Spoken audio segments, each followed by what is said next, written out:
of the Booner path. I lead from the front. All right, boys. Lock in. It's our core foundation, man. Grit. I'm fired up. I'm fired the up, boys. It's pumping right now. It's got my juices pumping, boys.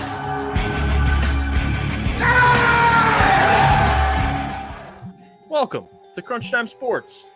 It is our 2025 NFL Draft preview for the Detroit Lions. We are live on a Thursday morning.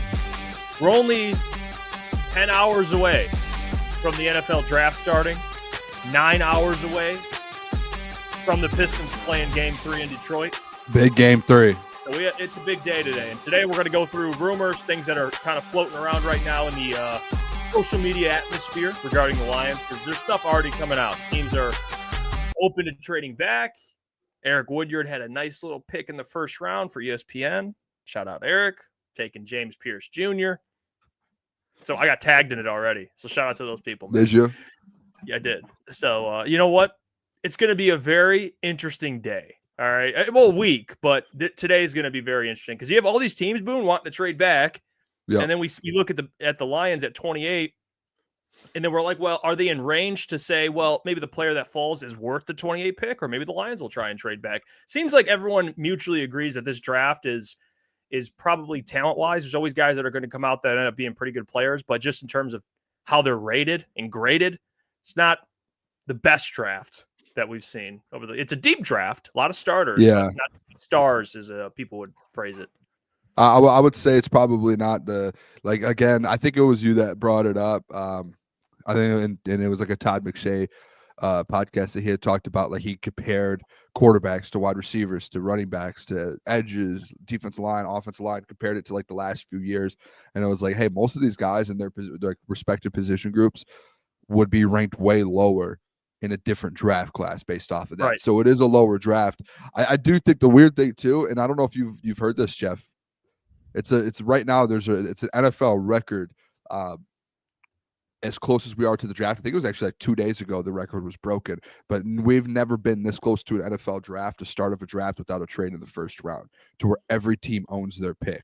Before, I know we talked about it a couple weeks ago, to where it was like, hey, it's the second most, third most. It's officially a record to where we have never been this close to an NFL draft over the last 2 days without a first round pick being taken off or traded or changed, to where every team again owns their respected pick. So it's just like it's kind of an interesting thing, but from that and then things that I'm listening to and reading, it looks like, if I'm being honest, once probably within a couple hours of the draft, or as soon as the clock starts and that first pick and the Tennessee Titans are on the clock, I think there's going to end up being, and it sounds like there's going to be a lot of trades in this first round because of that. Guys, teams probably have fallen in love with certain players. They don't think every player is that high up on the board. So teams are going to be moving around. They're going to be looking to trade up. If a guy's fallen, they're going to be looking to trade back if their guy's not on the board. It feels like it's going to be more so of like an active NFL draft outside of like before. Typically it's teams want to have their trades in and know like, hey, this is where we're going to be, or this is our plan come draft week. I think today it's like, hey, draft day, all of those trades and plans are going to kind of change a lot. I think we're going to see a historic amount of trades in the first round tonight, if I'm being honest. I know that's crazy to say. I don't know what the record is. No, I mean, but I wouldn't be shocked if we have 10 plus trades tonight. I don't know if 10's a good number. No, well, Jordan Schultz put out several teams picking in the top 10 are open to trading down. The challenge has been finding teams that are willing to move up. Yeah. Your sources. From what I'm hearing, there isn't a strong push to trade up this year at the top, especially if it means giving up significant value that aligns with traditional trade charts. As one source put it, the current offers are 70 cents on the dollar. So that speaks to the draft class. And I think that's what the issue teams are going to run into, because, if you're the Giants, for example, and you think, well, we don't want Shedeur, or even if they did and they said we'll take Shedeur or Jackson Dart, so we want to trade back because both those guys will be there. Who's moving up? You know what I mean? And if they do move up, that pick would be the most likely pick you'd want to move up for, because you have a chance at Abdul Carter. But then even behind them, like the Saints at 9, like who wants to jump to 9? You know what I mean? Like what's there at 9 that you can't get at like 15? 14, 16. I do think, like, if you do love a guy in this draft, like, say Brad loves a guy, I don't know, let's say a James Pierce, for example. I know people are like, well, the character issues. This is just an example. But say Brad loves a guy, I do think they're going to get to a point to where teams might be a little desperate to trade back, and this is a draft to where you don't have to give up as many assets to move up. You know what I mean? Like, typically, hey, like, we want this, and this, or you're just not getting this trade because there's so many good players on the board. I think there's a chance where teams in the teens and early 20s are going to be looking at it and being like, let's just take what we can get to move back because we feel like we can get a better player. So if you do really love a player, I do think it'll be a little, maybe I'm wrong with that tweet there, but I feel like it could end up being like a little easier for teams to move up and not have to give up assets you would usually have to for a first round pick because it's a weak draft class. Yeah, and that's the thing. I mean, it's a good point. If you have a player you really love, for example, especially the teams that need defensive ends, there's a lot of teams in that top 20 that need pass rushers. So if you fall in love with a guy, it's probably worth jumping teams to go and get that guy. And it's not top 10, by the way. Jordan Schultz put out that tweet, but the big one I'm hearing and seeing, and I know everyone else has seen it too, is Denver. Denver wants to move back, and they're at 20. Well, I heard Denver wants to move up and they want to move back. Like Sean Payton wants to go get a playmaker for that offense. Like, and this was Todd McShay that said this.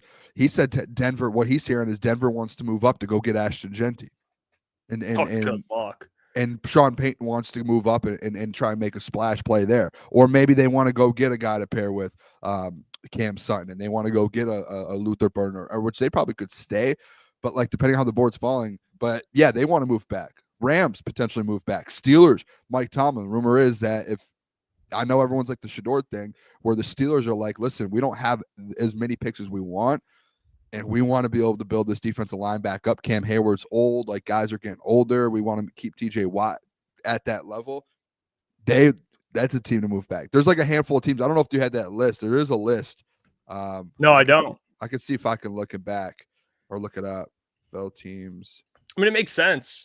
It does. It's just finding a team that's willing to trade up. And like I said, I think the position that teams would be willing to move up for, aside from jumping back into the first to select a quarterback, because you have the fifth-year option, would be pass rushers because of the influx of pass rushers. There's so many good pass rushers that teams might say, well, I could stay put in the 20s and take Nick Scorton, or I could jump up and try and get Mike Green or James Pierce, who I think's better. So I guess I think it'll come down, or maybe Kenneth Grant, some of the defensive linemen in general. But I'm sure there is a bunch of teams. I know I see it here. I mean, I would not be shocked. A lot of teams that want to move around in the draft. Yeah. So, like I think Underdog NFL is a reliable source. I don't follow them. Well, it's from Schefter.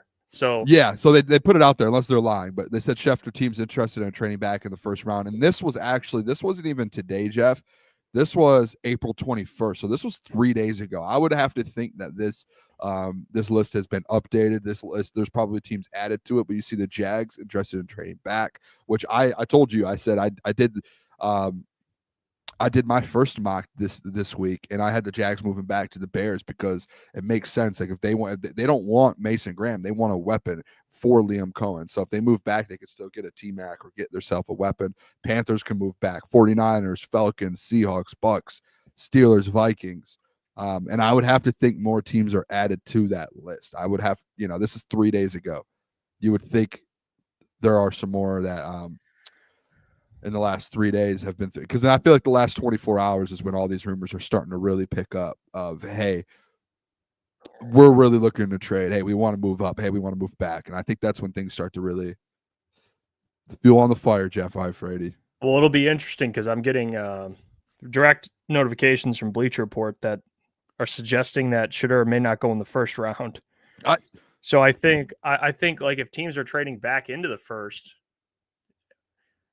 to me, if you're trading back into the first, it could be for a player that's falling that you really like and you don't think he'll be there, or it's a quarterback that you can get a fifth-year option. So maybe if there is a team that, if Shador is falling and you want that fifth year, you could trade back into the first, late first, and take him if he's there. If the Steelers say, no, I'm good.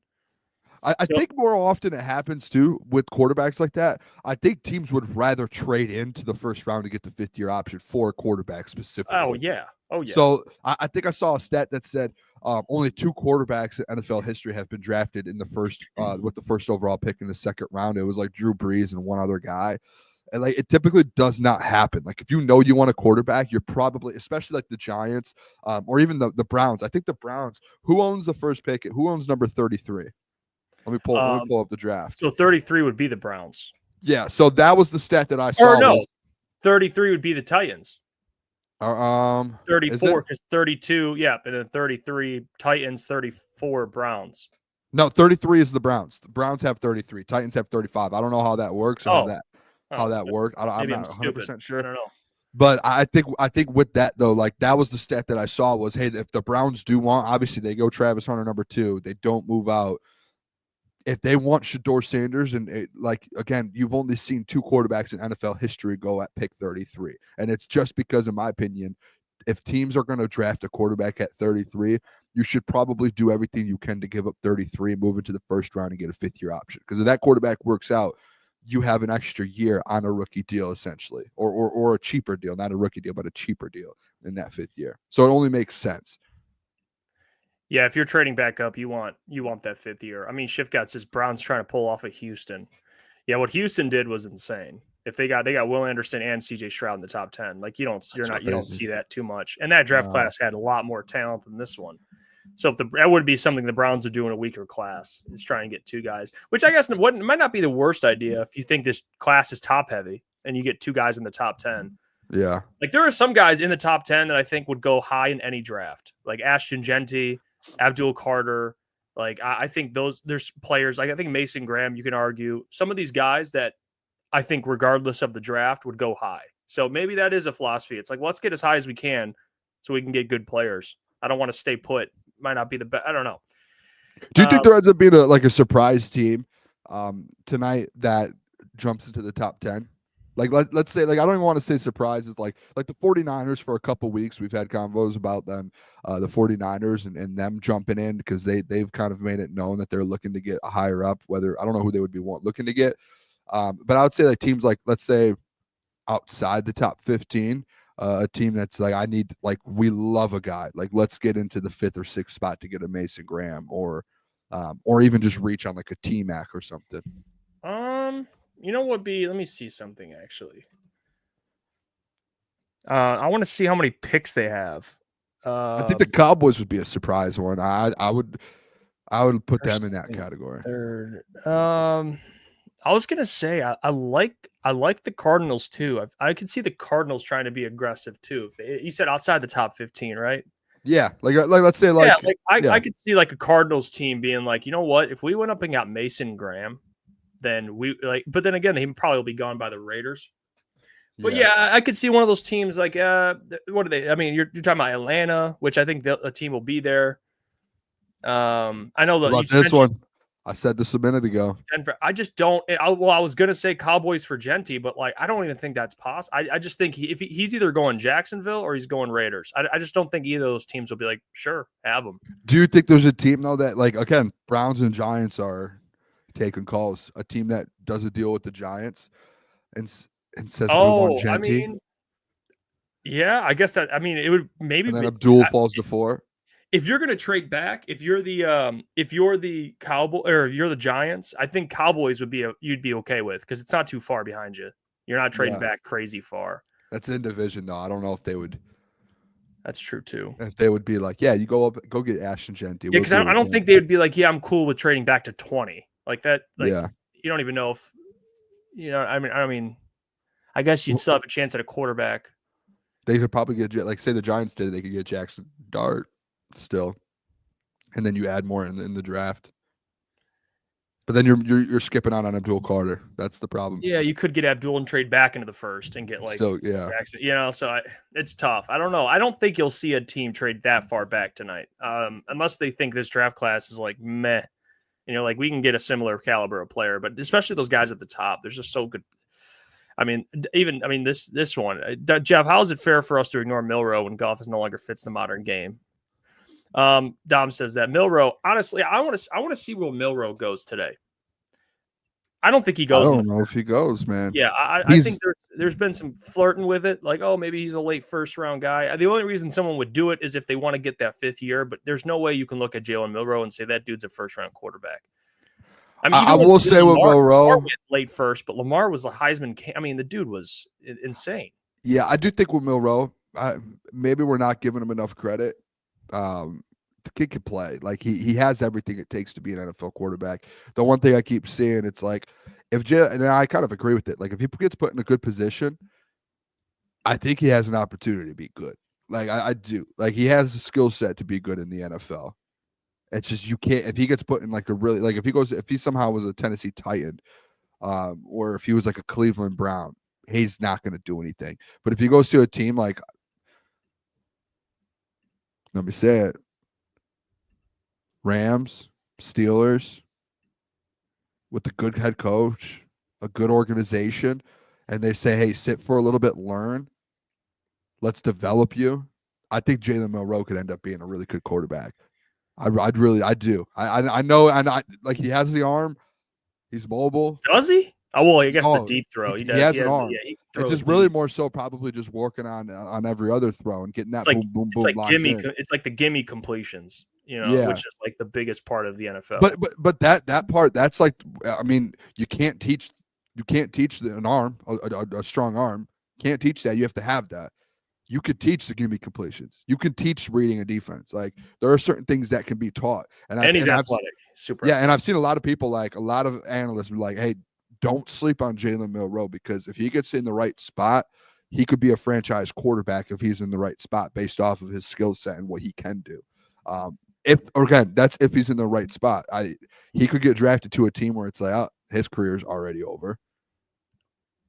Yeah, I'm snoozing on Milroe. He's in Green Bay. He's in the green room in Green Bay tonight for the first round.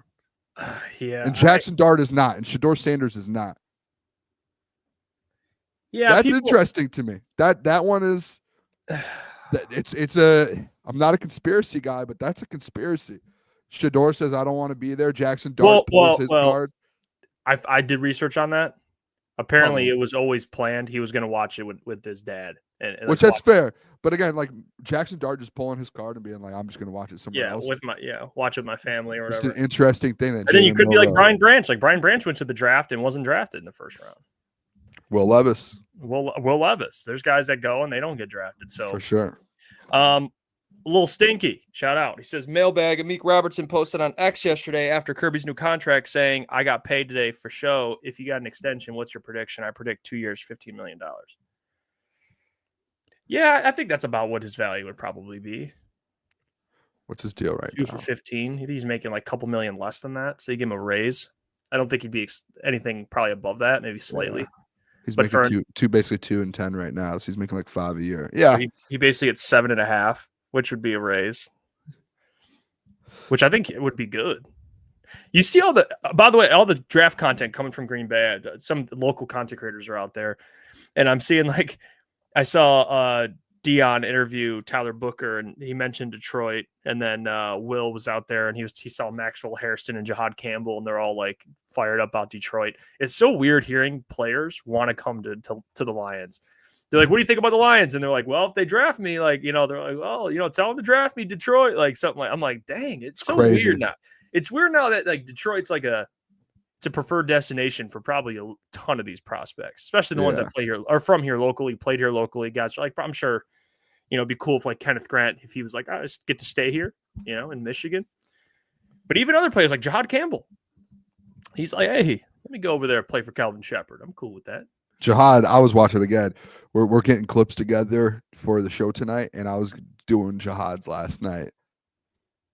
Jahad Campbell's so good, dude. I know. There's the injury situation, but I wasn't even just watching him last year. When he wore 31 a couple years ago, I'm sitting there watching it. I'm like, how is this kid not top 10? Like, how is he not being talked about? And I think Jalen Walker is very, very good. But like it just reminded me, like I've already watched Jahad a couple times as we talked about in the last few months, but just like night before the draft, happened to have to be clipping and getting some highlights from him. And I'm just like, this kid is, if he becomes a Detroit Lion, you find a way to slot him in somehow, some way. I know you just played Derek Barnes. I know you potentially Za'Darius. You keep the best players on the field. That kid's going to be something special. Well, Daniel Jeremiah's mock came out. He had the Lions taking Donovan Jackson at 28. There's also I saw what I think is interesting about this is I'm looking at it, right? Scanning this draft. I know what you're going to say. Well, it's not even the Jalen Walker thing. It's where should our Sanders at? Can you move it up just a little bit to get the bottom picks? Oh, 21. I see him. He's actually here. Yeah, there it is. Okay. I was going to say, right, I'll say where's fair point. I think the shocking one too is Jihad all the way to 32 with the Eagles. Yep. It's crazy, man. If they got Jihad Campbell. I mean, Travion Henderson at 22 to the Chargers. That one is shocking. I don't think it happens. I don't think Travion goes in the first round. I know that's like a big thing right now is people. The Rams taking Amarion Hampton. Yeah, I don't see that either. They just drafted Blake Corum, Calvin Williams. That feels like a Gray Zabel going 11th. I mean, look at Calvin Banks, 6 overall over Membu. And they pass on Mason Graham for Calvin Banks. So this is interesting to me. I mean, you look at, James Pierce. What about that? Oh, where's he? Exactly. Oh, hey, Daniel Jeremiah, me Booner. Nice to meet you. He's not in the first round. Derek Harmon is. He goes 24 to the Vikings. But there's a couple that the reason why, you have Travion in the first now, Derek Harmon in the first. Tyler Warren at 10. People laughed at me for having him to the Bears. Again, it's not that it can't happen. It's just, I think it's just the idea of like the Bears taking a tight end. Like that's such on brand. Like, I think they're out. All right, let me lay a scenario out for you with the Bears, okay? Such a Bears pick. All the top tier tackles are off, and I would put Calvin Banks, Membu, and Will Campbell. Those are the guys to where I think are worth a top 10 pick. You could argue what's his name out of Ohio State.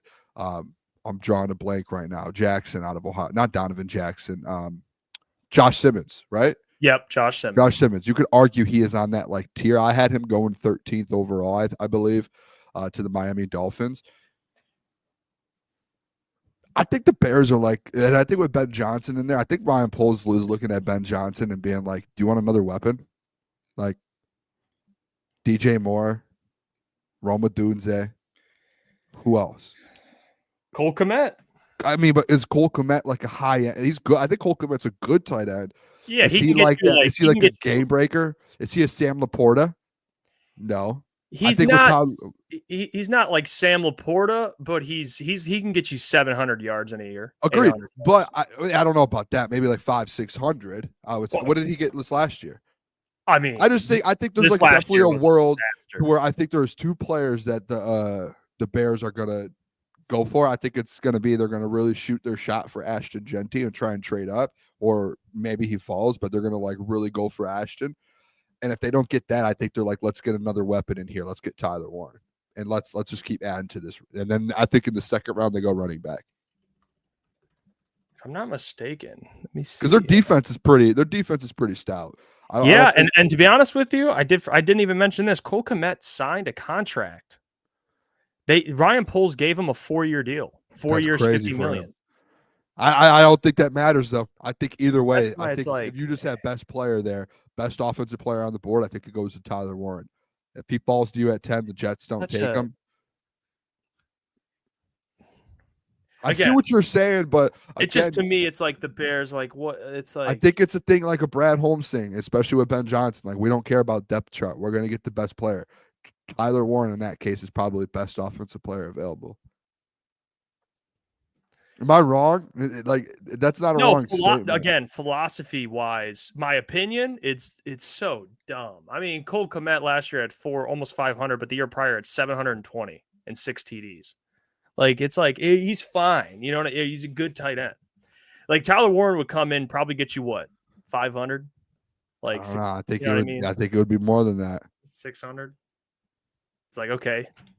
It is. I see what you're saying. It You just know what I feels mean? like it's such a Bears thing to where I feel like they're going to go all in to trade up because they do have a lot of picks. I believe. Like, you know how I feel about 100. running backs? I would like if you're the Bears, you rather have Ashton Genty than Tyler Boyd. Fit wise, he makes a lot more sense. Or like a Marion Hampton.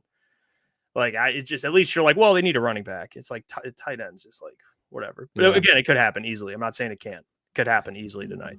I think they're gonna, and maybe they trade. Honestly, this is something we know. They have a million picks. Maybe they just trade back. Someone in the chat just said it. Stephen Clark, Bears will have a running back for Ben Johnson by the end of the day. Wait, maybe Bears? They just trade back and add a Marion Hampton. That's not true. The Bears don't have a lot of picks. They have a shitload of picks. In the top like 90 picks, I believe they have like 4 or 5 in the top like 90. I believe. When I was doing it the other day and I did my mock, I was like, who makes sense to trade up? They have a shitload of early picks. I think they have like 4 in the top. They have 1, 2, 3, 4. They have 4 in the top 100.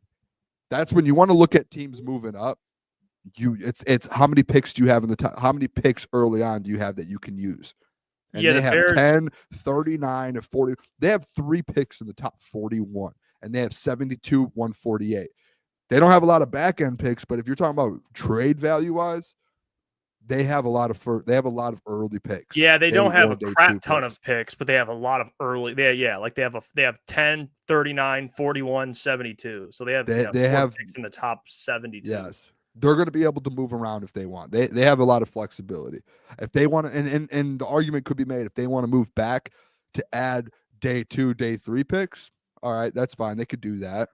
But if they want to move up to go get Ashton Genty, they could say, hey, have number 10 and 41, and we'll see you.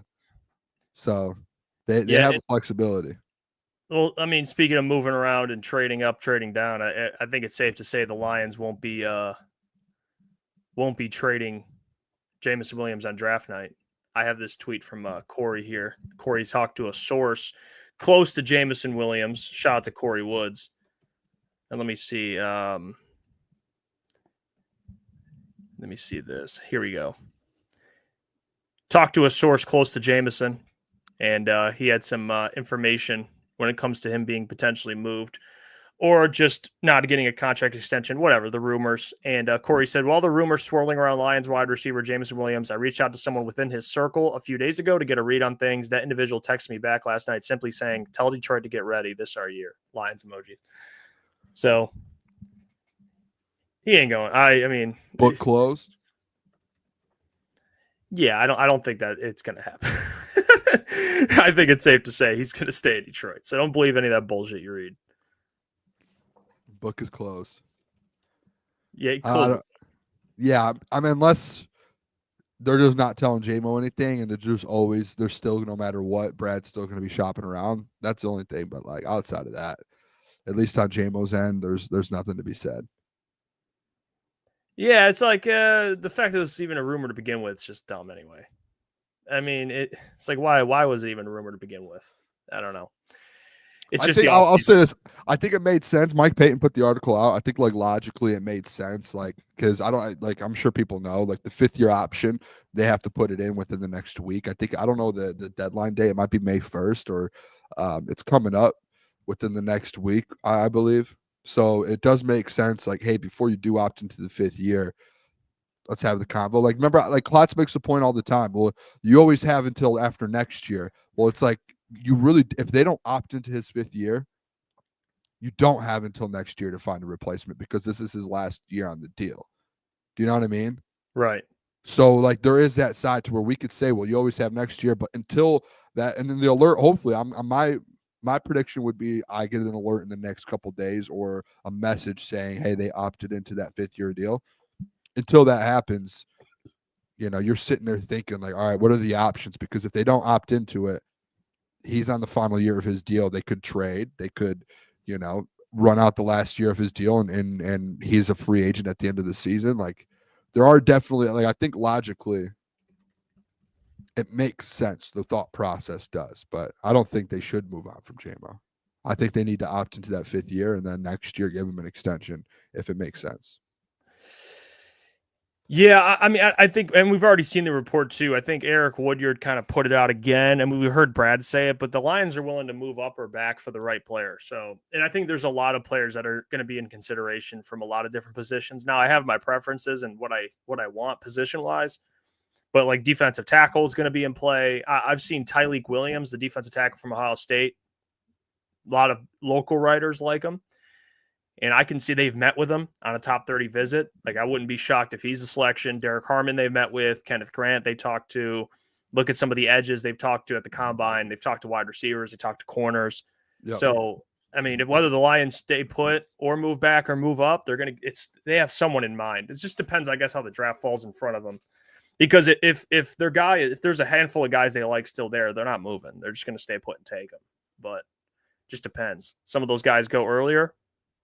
Then maybe you do trade back. Like, for example, Donovan Jackson, taking him at 28, you probably can move back and take him. But, snag him 100%. But again, it's easy to say that when we don't know. It takes two to tango. You need a trade option, or you need a trade in place to do it. I do think you're in a really good spot at 28. Like, you have all those teams, like say Shador doesn't go and Jackson Dart doesn't go, or Jaylen Milroe. There are going to be teams that are looking to trade in. So you're sitting in like kind of a primetime spot at 28. I think I would say like 26 to 32 are like those spots to where a lot of teams are going to be looking at it. And if there is a team that really loves a guy and you're like you said, Jeff, you're sitting there and you're like, my guy's no longer on the board. Like my top 5, Brad's like, hey, a lot of my guys at the top of my board are no longer there. I have second round talent left. That's all that's left on my board. It makes sense. I do truly believe this too. And I would love to know your thoughts, Jeff. Like, when you break down this board, I think one big thing at the back end of the draft is like first round grades, to where it's like, is this guy worth the first round pick? I think that list cuts off pretty early this year. And I think Brad's sitting there going that's where I think the realistic side, where it's like they really could trade back, because Brad's like, this is second round talent. Why would I use 28 on him when I could add an extra pick this year and I could get, another third or another fourth, move up or move back? It does make a lot of sense. It really does. I'm seeing now a couple things I'm seeing too is I've seen another conflicting. This quarterback class is going to be insane, because I've already seen a conflicting report. Someone from CBS Sports saying that they don't think Jackson Dart will make it past New Orleans. So it's like, I don't know what's going on with any of these quarterbacks. I really don't. This is going to be Where crazy. do you see that? That's yeah. So I don't know. I mean, the only one that's really a given is here. I'll pull it up. I have it right here. The only one that's a given is Cam Ward. Everything else is kind of just who knows. Like, look at this source. And this person works for. This is I don't know how to. Oh my, good luck saying the name. Previously NFL Network, NFL on CBS Sports. Aditi. Yeah. Aditi King Kabwala. So the quarterback's going to be the big storyline tonight, and seeing where all these guys go. Yeah. Honestly. Let's see. Randall Small says, I'm sticking with Brad moving back and taking Booker from Alabama. Wouldn't hate it. I really wouldn't. It's a good pick. Honestly. Yeah. I like Tyler Booker a lot. I think he's, I think schematically people bring that up. It's like, well, his run blocking isn't as strong as his pass blocking, but I think that's something. If you're that gifted of a pass blocker, I think you can figure out the other stuff. They can figure out the run blocking. Like, you can work on that. Yeah. He's just so gifted with his feet. He's such a good pass blocker that when you get a guard like that, like Tyler Booker plays at Alabama, Brad loves Alabama for whatever reason. No, the obvious reason. They produce a bunch of good guys. Then, yeah, Tyler Booker's in play. I do. So it's just, if they could take him at 28. I mean, Tyler Booker could be a first-round pick, man. You know what I mean? I wouldn't be shocked by that either, to be honest. I've seen him in the first on some mocks. And you had him going in the first in yours. Yeah, I think honestly there's going to be a lot of offensive linemen in the first round. I could be wrong with that. I just feel like when there's like not that great of a draft class, especially at like skill positions and quarterbacks, I think you see like the trenches. I think the trenches will like kind of prevail there, and I think it's offensive line, especially some of these tackles, a couple guards, and then I did see like a bet too on FanDuel, where I think it was it was like 9 defensive linemen or tackles and like 7 offensive linemen, which I think in my mock draft I might have had. So that kind of makes sense. Let's see here. Purple Prince. I've been pretty nervous about this draft given how important it is to our window, but oddly enough today I feel more confident in Brad Holmes than I have been this whole offseason. Yeah, this is Brad's. I mean, this is his wheelhouse right here. Yep. I'm not when it comes to the draft, again, there's situation scenarios you'd prefer, but I'm not going into it nervous. I don't think no one should be nervous, and like maybe a good nervous, but I have full trust that Brad's going to he's going to take a good player. Yeah. You might not love the position or whatever, but regardless, dude's going to take someone talented. He does it every year. He does it every year. So I'm with you, Prince. I'm not nervous at all, man. I'm in a good spot. Feel good about today. I'm fired up. He's going to find someone. He's going to figure something out. He's going to make a move. Yeah, he whether it's even staying, he'll find some good player. I mean, and probably, the first 3 rounds they're going to find probably 2 or 3, at least two really good players. Especially how deep this draft is at defensive line, they're going to get if it's not in the first round, you can still get a really good one in the second. You might need to trade up a little bit, but you could still get a pretty talented guy. I'm just thinking like, and maybe it's just me, but like the 2023 draft class, I just keep thinking like, imagine if Brad pulled something like that off again. The Gibbs, Campbell, Laporta, Branch, like 4 basically all pro players in your first 4 picks. I don't know. It's not a star draft, so it's hard to be like, I hope he does that this year. You get like, but there's a side of me where it's like James Peters. Go back, get like Tyler Booker or something, dude. Something crazy. Remember my one take a couple weeks ago, and I think it's still there's a chance it happens. Keep 28. Use future assets to get back into the first round because teams think next year's draft's a lot better than this year's, which we all know that. You use next year's picks, a second round or even a third, to get back into the first round here. And you take, a James Pierce, Donovan Izaraku, Michael Williams, and then you end up at 28. A guy like a Gray Zabel somehow falls to you, or Tyler Booker, and you get an offensive lineman, an edge rusher, and it's like, what did he just do? That man just got both of your needs. Like, how did he just do that? Do you think what's the likelihood that in the top 3 picks he takes a project? And I don't necessarily mean the first round, but round 2 or 3. Maybe a guy that's like raw. I think there's a 50% chance. And I'm going to be honest, I'm going to be mad if he does. Like, I don't want to be one of those people who are like questioning Brad. Yeah. Again, I said it last night, dude. It's just last year there was a project draft. You could tell outside of maybe Terrion, every other player was projects. It didn't do much for us at the end of the day. It didn't. You need to kind of get off that whole projects train. You need to move on. We need dudes today.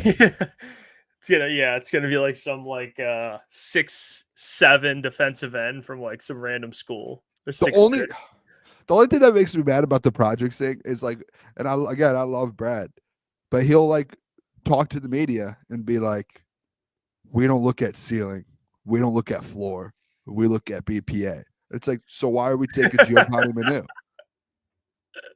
Why Sione Vaki? See, it's like, and again, I'm not trying Colby. to. It's just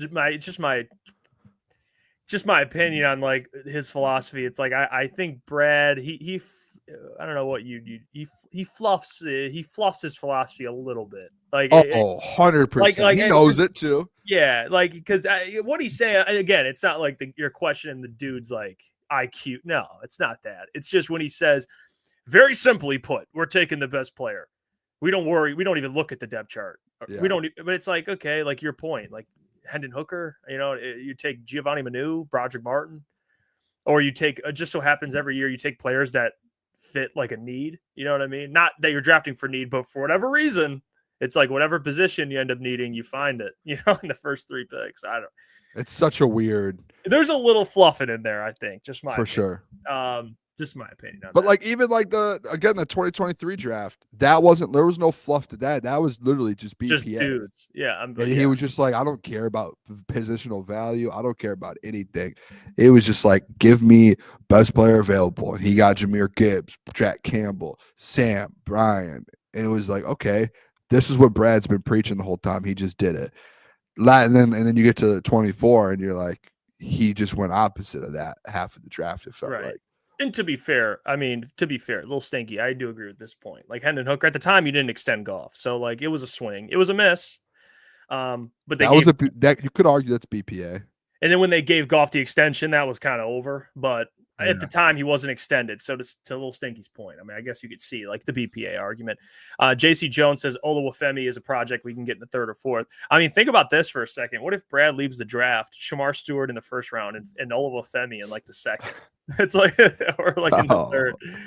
It's like two defensive positions you need. He loved the players, but guys that are just raw. Like just Klotz would probably crash out if we got Shamar Stewart. Yeah, me and you were kind of in lockstep. I wouldn't be mad at it. I like Shamar. I like Shamar. It's like, yeah, the frustrating part is like you don't know if he'll ever reach his potential, but I can see why someone would fall in love with that dude. Like if you're 6'6", 280 and you move like that, and you're that type of athlete, some people. What you're telling me about him is if he had 5 sacks in 1 year, like if this last year, instead of whatever he had, 1.5, 2, whatever it was, if he had 5 sacks, he would be a top 10 pick. So it's like you're telling me just because he didn't, and he was one of the guys that went and got filmed last night on. No, he could play. He's very good. He just could not finish at the quarterback. It's like if you could do that, or quarterback would escape right when he got there, or he would be getting double teamed, blow up a double team, and someone else would get there. It was like every play that I saw of him, it was like, this kid's legit. Like if you watched his film, you would be like, no, this is a top 15 prospect. It's just if he got to the quarterback 3 more times than he did this last year, he's probably talked about as a top 10 pick. That's the difference. Yeah, because for people that love pressures, go check his pressures, man. He had a ton of pressures. He just didn't finish, which could be, I mean, it depends how you look at it. Maybe that's a bad thing. Maybe that's a good thing. People look at that as, well, he can't finish. And then some people look at it, well, he's getting there. You know what I mean? He's getting there. It just depends. I think and I'll ask you this, is there a player you think today is almost a guarantee that you think will be a Lion? Like at some point, just a player you think the Lions love?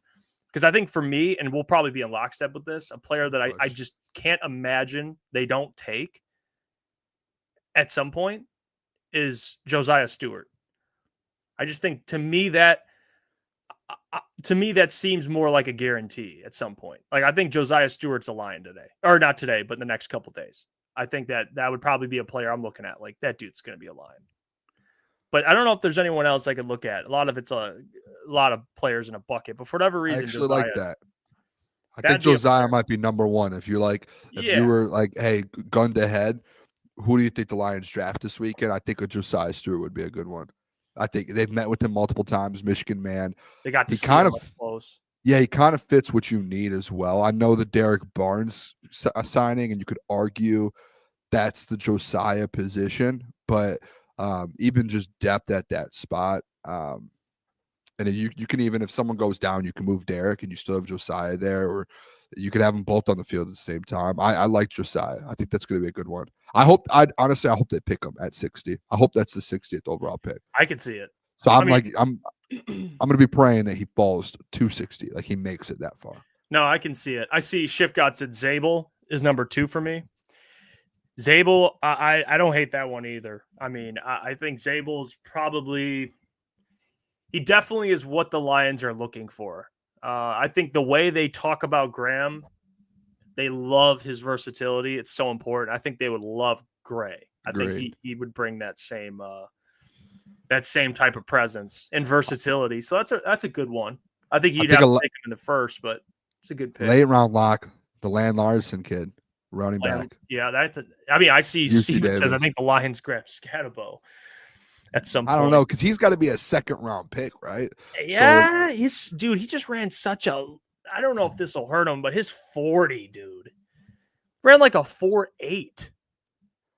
I'm like, Yeah. I don't know if that maybe he goes like third, but still, like to me, that if the Lions take him like that's still rich. Like I like Land if you're taking a late round guy.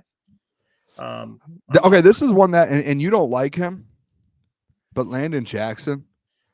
Yeah, a he's lot of probably a people second love round him. pick.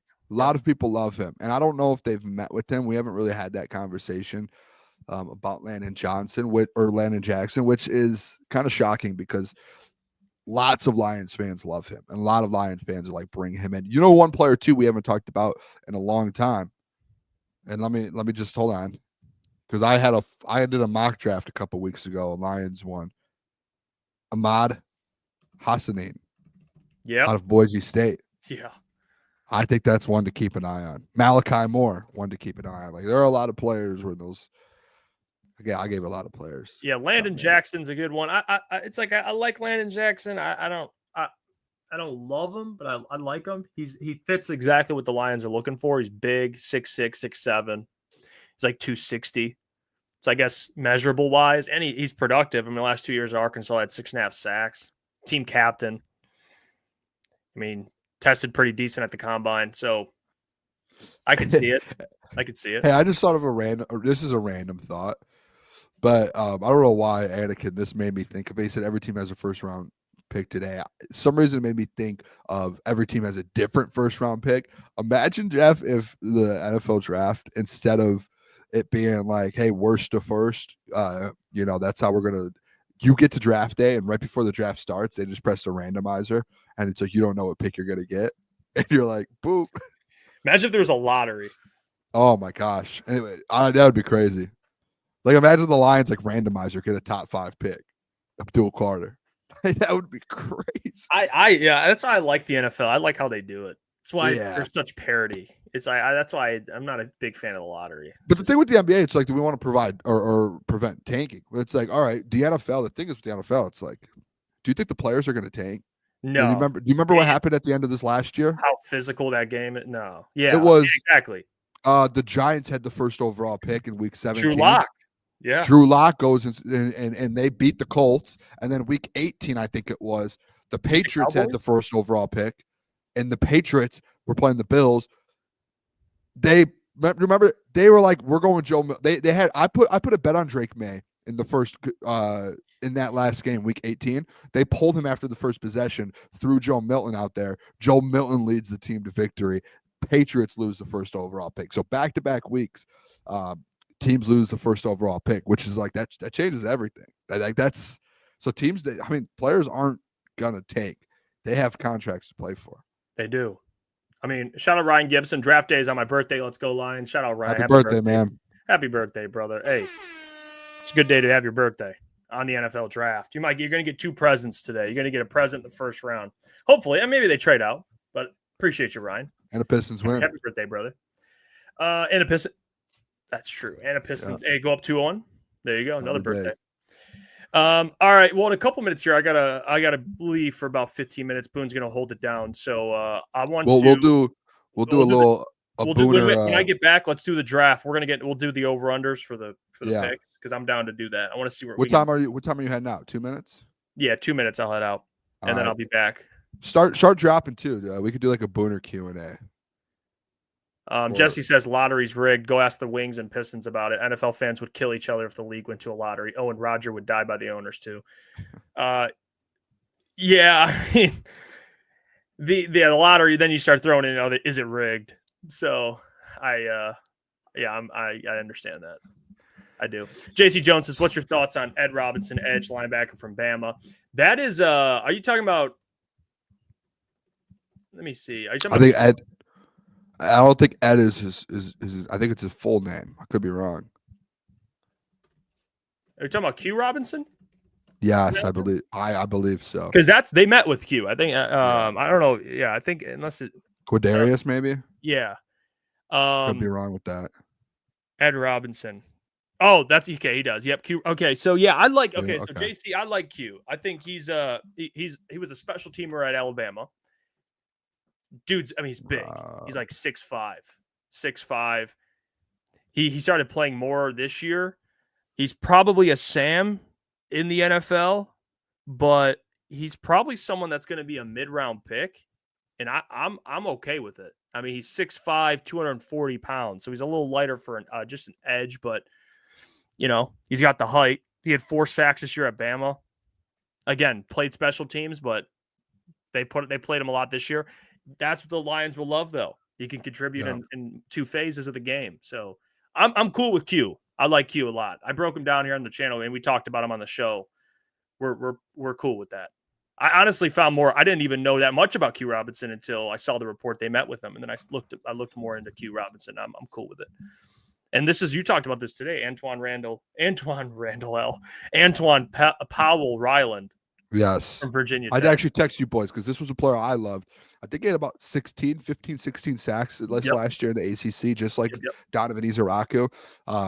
I just texted the boys. I wanted to remind you guys, hey, this week keep an eye out for him. I don't think he met with the Lions, but a little late round pick, kind of a sleeper. Like wherever he goes, whether it's Detroit or a different team, he's going to have a very good NFL career. And the fact that someone's going to get him in the 3rd or 4th round is insane to me.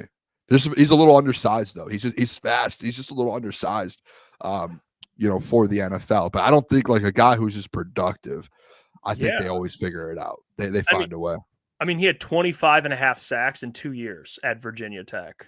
He's 6'3", 252 pounds. I mean, it's not too bad. Maybe they're lying on his height by like an inch, but 250 pounds. Like I like that. I'm cute. I'm cool with that. I'm cool with that.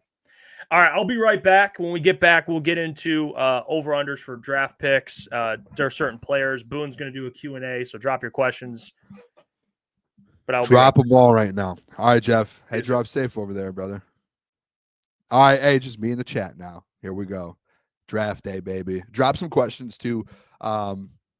If there are people that have certain questions specifically, especially Detroit Lions stuff, if there's prospects you like, I know a lot of prospects, don't know them all. So if there are somewhere, it's like, hey, throw them on our board for tonight or really tonight. We know all of them, but for day 2, day 3, Friday, Saturday, those are the 2 big days, I think. This one's funny. Matiko said, Boone, how's your personal life been? Been great. Working, grinding. We're getting by.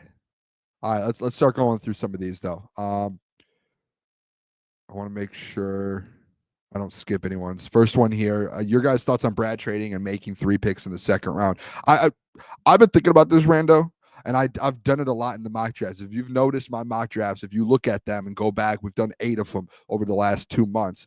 If you look at the mock drafts at 28, look after 28. Typically, I have an extra 2nd round pick. I don't know about 3 2nd-round picks, but I think getting up maybe early in the 2nd round or getting back into the 2nd round. I just think as deep as this draft class is with, again, it's not a star draft, it's a starter draft. Getting back in to the 2nd round to get some of this depth. Some of these guys we literally just named. I mean, we didn't even talk about like a Jack Sawyer, the Ahmed Hassanin out of Boise State, some of those types of guys that you could really look at. So, yeah, I wouldn't be shocked if they get day 2 multiple picks and trades. We saw it last year with Brad. Even if you think, oh, well, they don't have a lot of assets, Brad he'll find some assets to use. He will. What's the schedule for today? Today, we were literally just going here 10 to 12.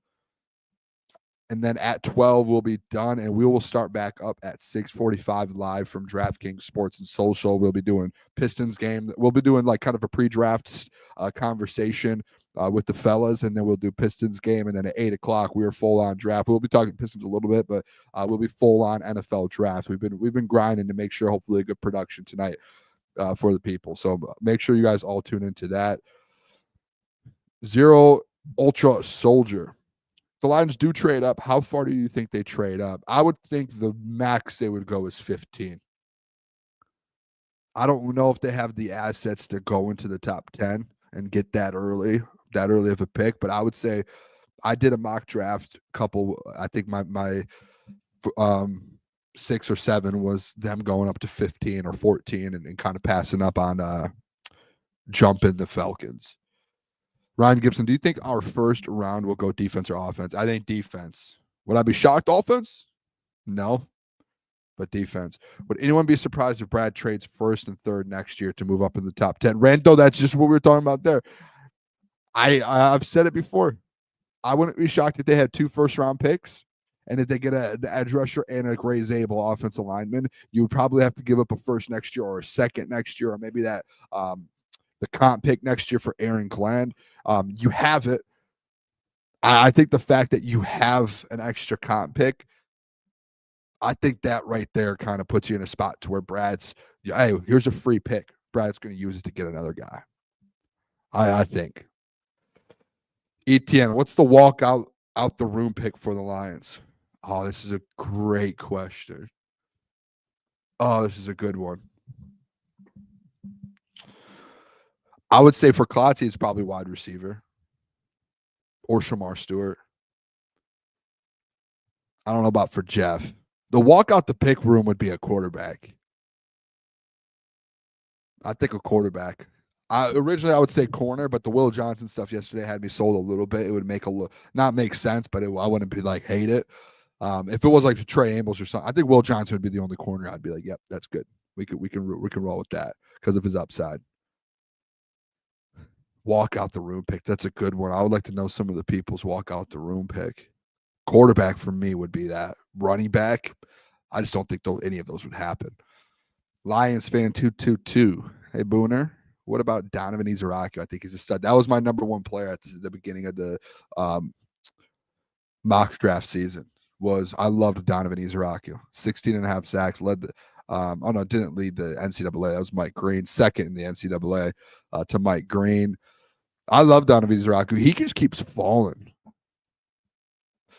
I don't know why. He was projected like top 17 for the longest, and now all of a sudden, all of these mock drafts and these national media people have done either. I've seen someone Donovan Izaraki fall into the 2nd round. If that happens and Brad ends up getting an offensive lineman in the 1st and you're sitting at 60 and Izaraki on day 2 is there to open the draft and say he doesn't go 33, 34, 35, kind of like the Brian Branch situation to where like, how is this kid falling? I think you move up and grab him. I think you do. I don't think he makes it to the 2nd round, but some reason there's a lot of national. Like I don't think Peter Schrager had Donovan Izaraki in his 1st round. That one's a little shocking to me. JC Jones, Warner, Booner, would you be okay with the Lions not picking an edge 3rd or 4th round until the 3rd? It depends who it is. This is where I get stuck in people who watch this show a lot. My BPA discussion to where I do trust Brad and BPA. If he went BPA and it was just like, okay, this is how the board fell, then I don't think I could hate just based off of how I've acted in the past with that. But I guess it depends who you get. It depends in the 3rd or 4th round. I would hate it, to be honest. I want an edge rusher. Hashtag edge to the D. I've been on the you need an edge rusher. If you don't bring Zadarius, even if you bring Zadarius Bath, Klotz trying to make the point when he did his mock draft. Well, if you bring Zadarius, I didn't mind based off Zadarius coming home and being a Detroit Lion. All right, what do you do after Zadarius leaves? You have to just keep getting in this cycle of getting edge rushers when you really haven't drafted them or you've tried to over the last few years, and the only one we've hit on is Aiden Hutchinson, and you're just going to hope, hey, we can do it. We could do it again. Let's push it back another year. It's a deep edge class, and I think some of the guys higher end are really good. I love some of the guys at the top. Dante 151. Shout out Dante. Question for Booner: thoughts on Walter Nolan from Ole Miss as the 1st round pick for the Lions? All right, Dante. I'll say this again, and I keep saying it. We're doing all this production for the show tonight. We're getting everything together, highlights and different things for certain players. We each had a list of players that we had to get. I already talked how I did Shamar and watched him. I was like, oh, this kid's good. I had Jihad. I was like, oh, I just get reminded. It was the same thing with Walter Nolan last night. It was probably midnight, 12:30, and I'm just finishing up some stuff for the draft show. And Walter Nolan was the last player that I had. And I've seen him play a lot. I've watched Ole Miss over the last couple of years. I love watching Jackson Dart, those guys, Lane Kiffin. You get reminded quick how good Walter Nolan is. The kid, like, he plays violent too. Like, if you just go watch some of his film, The kid plays so violent. I don't think there's a chance in this world where Walter Nolan falls to 28. I've saw mock drafts having him fall to 28. I think that's insane, like nuts. But that would be a trade up guy. If you trade up and they love him, I don't know if they've met with Walter Nolan, but I think if you met with him and you fall in love with him, I think I would love Walter Nolan. It's just like the Kenneth Grant pick. I think they're on the kind of the same level. I do. Question: do you still think the Lions will have 2 picks tonight? Coach Walk, I did my mock draft. I had them my final mock draft has them at 1. I'm going to still stay there and say, do not be shocked if they have 2. I wouldn't be shocked if Brad trades back in. He's done it before. He's done it multiple times.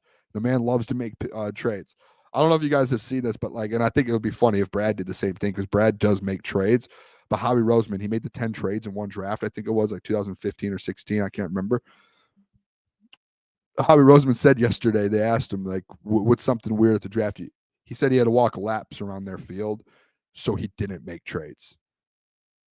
I think Brad's a similar type of guy. I think Brad, if he's in the draft room sitting there working, he's going to take calls for trades and he's going to be working. So I wouldn't be shocked tonight if we're sitting there. Lions, it's one of the best things in the world. It happened last year with the Terrion pick where we're not prepared for it. We're all just sitting there hanging out. We were at bookies in downtown Detroit.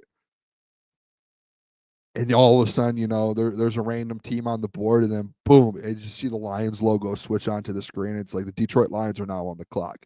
Trade has been announced. That's one of the most thrilling things of all time, especially when we're live. It's the best. Would you trade both thirds to get in the second? I don't know. I would trade. I would say this, Rando, because I do think there's some good talent in the second, third round. I would trade next year's comp third and one of the thirds this year to get back in the second. I would say, if you had to, I don't think you have to give up that much. If you looked at the chart, I'm sure you don't have to. Maybe you can give up a fourth or a fifth to get to move up at an extra pick. Yep, Jeff Johnson. I love this one. We've talked about that already. Let's see. What other? Keep dropping questions here. 5th round, Daniel Jackson at St. Brown clone just to add depth. I do think they go wide receiver in the first 4 rounds. I think that's a lock. I wouldn't be shocked by day 2 at the end of day 2 if we have a new wide receiver aboard. I would not be shocked. A lot of us love Pat Bryant, so I do like Pat Bryant. Questions for Booner. All right, out of these 3 guys, rank them. Who would you want the Lions to take at 28? Jihad, Tyler Booker, Walter Nolan, if they are still there. I would go, again, this doesn't mean I don't like the player, because all 3 of these players I think are going to be great in the NFL. I think all 3 are really good. I wouldn't be shocked if none of these players are available at 28. That's how good these guys are. I would go number 1, Jihad. I think Jihad's just a different level. I think if he's not injured, if he's not going through that, I think there's an opportunity or an argument to say he's a top 10 pick up there with Jalen Walker. So Jihad, Walter Nolan based off of defensive line. Man, I don't want to do that to Tyler Booker. I like Tyler Booker. I'll go Jihad or Walter Nolan, Tyler Booker. That's out of pure respect too. I love all 3 players. They're all going to be great. If any of them become a Detroit Lion, I would be absolutely juiced out of my mind. I think they're going to go DN or defensive tackle. Yeah, me too. Ryan Gibson, who's the one player you want in the Honolulu Blue for this draft? I think and I'm starting to actually see people not like it as much, but the Michael Williams train. I think Michael's good. If you're one of the people who comment that you do not like Michael Williams, I encourage you to go watch some of his film. That's all. Go watch him versus Kelvin Banks versus Texas. That's all. Go check it out. And then report back. That's all I ask. That's all. I would also love Ty Robinson to be in the Honolulu Blue. I would love Ty Robinson. That'd be amazing. Let's see. Any more questions? Have you looked at Elijah Roberts out of SMU? Dude is a stud. I have not. Is that a late round guy? Because if it is, I'll take a look today before the draft. Let me write that down. I got a new pen and a new book today because I ran out. I have 3 notebooks over here full of notes of draft stuff the last few months, and happened to be draft day, I get to my last page last night in my notebook. So, and I got this new pen, boys and girls. They call it the Tink. I'm going to write this down. Elijah Roberts, SMU. I'm guessing edge rusher, defensive line. That's my guess. That would be my guess. How about Stewart and Savion Jones for a pair of edges? I wouldn't hate that again. I like the Shamar Stewart stuff. I know there's a lot of people who don't like Shamar Stewart. Shout out to Easy too. Easy was like the first one to be like Shamar Stewart's legit. I think Shamar could be very good in the NFL. I don't care about his production in college. I think everything shows that he can be great in the NFL. Size. It sounds like he had good meetings. You saw him at the podium at the combine. It was unbelievable there. Let's see. Nasty YT trade with Dallas for 2026 first this year. Second this year. So next year's first, this year's second, and a 27 third. Get Parsons. I'm out on that. I'm out on Micah Parsons. Too much money. Too big of a headache. Loves the podcast. Darius is one-dimensional. He's no longer starting caliber. He doesn't fit our scheme. And if I was wrong, Brad would have signed him. I disagree with this completely. You don't need Darius to be a starting or like a star. I don't think he's not a starting caliber. He had 9 sacks last year. I don't know where that information's coming from. If you have 9.5 sacks in an NFL season, you're a starter. I don't think the reason he hasn't signed him is production. I think it's just money based. And I think Za'Darius is just waiting to get the right price. I think that's all it is, playing the market. It's pretty simple, I think. You don't need him to be Aiden Hutchinson. You don't need 15 sacks out of him. You need 6 to 9. Lions fans said, I won't be shocked if we go Donovan Jackson, though. I mean, I've seen so many mock drafts. Yeah, boy, or any offensive line in the first round, I would not be shocked with Brad Holmes. It's not the Q pick, but it is. You can argue it's the right pick if there's the right player. Shout out nobody. $2 donation. The Booner Sports Power Hour. It is. Hey, we are going to do 2 on Friday. I'm going to be live by myself solo from 2 to 3. I'm going to start and tell me if you guys want this. I might try and do a live show maybe Sundays. Maybe just an hour of Booner. Jeff does Monday mornings. Maybe I'll roll and do. I can't do mornings on the weekend or the weekdays. I'm trying to find a time, just get a little solo action in here. So maybe Sundays might be the only one. This one's funny. Odds Booner buys a mic stand in 2025. Funny story. Me and Jeff were talking right before the show. I said I need to order one on Amazon, so I need like that 24-hour shipping, so it gets here by tomorrow, because we're going to be live tomorrow all day and tomorrow night remote. And I don't think I can go through the whole NFL draft holding my mic. I don't think I can do it. They say that the talent is 20 to 50. Shout out Coach Walk too. I said the talent is 20 to 50 in this draft. I think, Coach, what you're saying there too is that the top end of this draft would be like 20 to 50 in a different draft. If I'm understanding that correctly, I 100% agree with that. That's why at the beginning of the show we talked about trades. I think I think there's going to be a million trades in the first round. I think there's a chance they break a record in the first round of trades this year, because teams are going to be wanting to go back.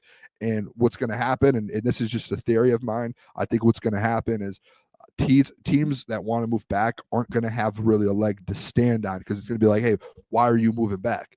Oh, well, this draft, it sucks. There's not great players in this draft class. Okay, what do you want for that pick? And then they try and hide, they try and give them, hey, we want that. You can't, there's no way you can ask for what you would in a normal draft to trade into the first round in this draft class. So I think if a team falls in love with some certain players and certain guys, I think you really are you're going to end up seeing teams kind of get good deals to move into the first or move up in the first. I think it's going to be a little bit cheaper than it would be, let's say, in next year's draft class. I do see Hendon Hooker getting traded this week, and I think that seems more realistic than trading Jameson Williams. That's a good point. We haven't really had that conversation. I wouldn't be shocked if there's a player traded this weekend. I'll say that. I don't know if it's Hooker. I don't think I would have to say there's a 1% chance for the JMO thing. I wouldn't be shocked though over the next. It's like kind of like the Titans thing with H.A. Brown, and I'm not saying with JMO. I'm just saying in general. Like once you start getting into money discussions with your team, and you start looking at contracts, futures. You just paid Kirby now. You're gonna have to pay Hutch in the next couple weeks. I think once you start having those conversations, there's a lot more player trades that could happen based off of contracts. Typically in the past, we didn't have to deal with that, but once the contracts start getting involved, that's when I start. You're like, all right, that makes a little bit of sense. This really isn't a question, but Josiah Stewart, Steve Lincolns. Love it. Love it. Let's see. I like this. Vlad said guard option if you can get him in the fifth. Lukas Klotz from Cincinnati. I'm writing that name down right now, Vlad. Luke? I said Luca. It's Luke. Luke Klotz. I've heard of him. Cincy. I have not looked him up, but I have heard of him. I just wrote him down. Over the next couple hours, once we get off the show here at 12, get a couple things done. And then I'm going to look up some more players. So was Davenport starting? I don't think Davenport. This is going back to and I think this is maybe with the Super Bowl convo, if I'm wrong, with Sedarius. Davenport, he's starting. He's a number 2 caliber if he's at his best, but he never is at his best. He's never healthy. Jesse Adams, question for Booner. What is the go-to meal tonight in the draft? Oh, yeah, this is a good one. This is a good question. Just give me a slice of Zao or something. Maybe a little pasta, just, to get the carbs up, get some energy. I probably, honestly, before the show today, I ate a big breakfast. I probably won't eat a lot today. I'm probably just going to be dialed into the draft. But we're going to be at DraftKings, so I'm sure the boys will probably have our setup for the show. We'll probably have a table. We'll probably order a bunch. Honestly, we do it all the time. We just order a bunch of apps and we just eat that, which is it makes it easy. Maybe order a couple pizzas, have a couple slices while we're free. Wobot said your arm has to hurt, bro. I'm getting a stand today, I swear. Jeff, I got to order a stand on Amazon today. Jeff, I'm behind in questions here. I'm trying to figure out these. Oh, no, I just caught up. There we go. Hey, Vlad says would want to trade down and get an extra pick to get Jaden Higgins. That's interesting, too. Someone asked me a little bit ago, Jeff. They said, would you trade into the second round and try and get 3 second round picks or something like that? I think number one, I would think, my opinion, I think there's an opportunity or a chance for them to trade back into the first. If not, I would say that second round you go to work on day 2. Day 2, you add extra picks. They asked if you wanted. What was it? To trade if you would be willing to give up assets to get 3 second round picks to pick 3 guys in the second round, because I think they've done it before. I think at 23 they went in and got 3 maybe. Yeah, there's going to be a lot of talented players in the second round. So, Wobot says, anyone crashing out tonight if we don't pick in the first round? If we don't pick in the first round, no. If it's the right move. Can I ask you this? Someone asked me this as well. I wouldn't. I said I gave the players for Klotz. I didn't really know for you. Someone asked what would be the walkout pick for you tonight, and I said probably the only 2 that could really get me would be quarterback and running back. Like if some reason they were like Omarion Hampton or they were like Jaylen Milroe, I would be like, what are we doing? Yeah, I would say quarterback. I could convince myself with wide receiver if it happened. If Matthew Golden was alive. Corner, I think corner besides Will Johnson. I said the exact same thing. Yeah. I said the only one that I'm convinced could make sense would be Will. Because he's just so good. You just don't have a choice. But that's probably the 2. Wide receiver, I would be a little walkout's a little aggressive, but I would be like, dude, I'd be like, damn. I think with the wide receiver, if you drafted a wide receiver, and I don't think anyone's realized this, that 5th-year option due on May 1st. Like when we had this combo with Klotzy, and I just realized it a day ago because the Eagles had a player that they just opted out from the 2022 draft class. Who was it? Was it Rieger? I can't remember. They have No, it might have been Dotson. Yes, it was Jahan Dotson, and they opted out of the first year. And then I went and looked and I said, okay, so the deadline's May 1st, if I remember this correctly, 2022. It's that deadline is in. When's the end of April? How many days do we have? What day is it? 7 days, something like that. 8 days. 1, 2, 3, 4, 5, 6. You have literally a week from today. You have to either opt in of JMO's contract. So it's after the draft. So if they went wide receiver, to Klotz's point, the only reason he says he would crash out is because you have that option, and you can figure this out next year. If they draft a wide receiver, they're not. My guess is they don't opt into JMO, and he's going into his final year. That's my guess. That's why I wouldn't crash out. I wouldn't walk. I would be like, all right, make it make sense. I just trade him. Or just roll with the final year and just let him become a free agent. But then you get nothing for him. There's a lot of players you get. You get a comp pick. Yeah, I guess you get a comp pick. That would be interesting. Yeah, I mean, I don't know how the comp picks work. I know I know how they work, how you get them. You have to, get rid of more or you lose more than you get. But if it's a first round guy that walks, I don't know if you get like a higher comp pick, like you get one of the first ones. Did you already bring up Mike Carr, the Crunch member? Let me see. Oh no, shout out Mike Carr. Yeah, shout out Mike Carr, man. Appreciate you becoming a Crunch member. Then you see the nobody, the $2. Yeah, I already brought that one up. The Booner Sports Power Hour. I like that. Wilson says tight end would piss me off thoroughly, but that won't happen. Yeah, there's no way. So I think like quarterback would never happen tonight. Yeah, quarterback, running back, and tight end, I don't think has happened. Those would be my walkout picks, though. Like I think a walkout pick would end up being one where you're like, whoa. Yeah, it'd probably be. Imagine if Colston fell and they grabbed Colston Loveland. Oh my gosh. I think Colston's going to be really good. I would probably walk out. Yeah, it just wouldn't make sense. It wouldn't make sense.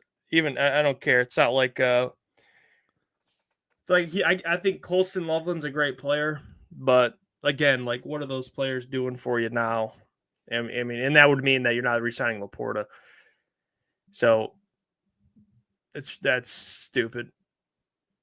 Bottom line says I'd join the Lions den if we took Jaylen Milroe at 26. The Rams, yeah, I wouldn't blame you if the Rams. Lesney would never do that. He ain't taking Jaylen Milroe at 26. There's no way. That would be crazy. He's smarter than that. He ain't doing that. Maybe he takes like a Tyler Shuck in like the second or something, but in the first round, no, I ain't taking him. Imagine if Tyler Shuck goes in the first round. He's going to change. He's going to change the franchises. He's going to change the franchise. Hey, I was told old quarterbacks turn off. Not when they're ready to go. Hendon Hooker was hurt. He wasn't fully ready. Well, fun fact, Tyler Shuck suffered 3 season-ending injuries. But he's healthy now. And those weren't like freak accidents, I believe. I think he like broke a bone, like. Hey, remember what did we talk about with Davenport? We don't believe in freak accidents because it's injury prone for a reason, Boone. Who was it the other day? The doc was out. Who was he talking about where he was like, this guy's not injury prone. He just gets injured. Oh, that's exactly. Doc made a comment. I love the doc. I'm going to reach out before the draft tonight. He was like, it was just bad luck. Someone just ran into his arm or his elbow. And he was like, that's not injury prone. That's just bad luck. No, injury prone is like barely getting hit, getting hurt like that. Yeah, like, well, that's bad luck is like someone who's never injured and they suffer a random injury. Like Aiden. Like, he's not injury prone. Like, Aiden's just bad. That's just bad freak accident. You know what I mean? You just Davenport's been hurt, I mean, pretty much every year. He's been in the league. Oh, man. It's just so fun. That was funny to me, man. I was like, oh. I'm trying to find for these picks because you wanted to do over under, correct? Oh yeah, here it is. There's a lot of over unders. Wow. You could do the bet. You could do the biggest names if you. Well, let's do this. Let's start it off. NFL draft over-unders presented by Booner Sportsbook. Let's start it off with one of the biggest ones in the NFL draft. Shador Sanders, Jeff. Over-under. Let me ask you, what do you think it is? Realistic, or in your mind, what would you make it personally? Not realistic. I want your Jeff Iafrate Sportsbook. This is what it would be. It would have to be around the Steelers pick, right? It's got to be 21.5. Over under 21.5. It's basically even odds both ways. There's no plus money on either one. It's minus 108 for over, minus 132 under. What do you take?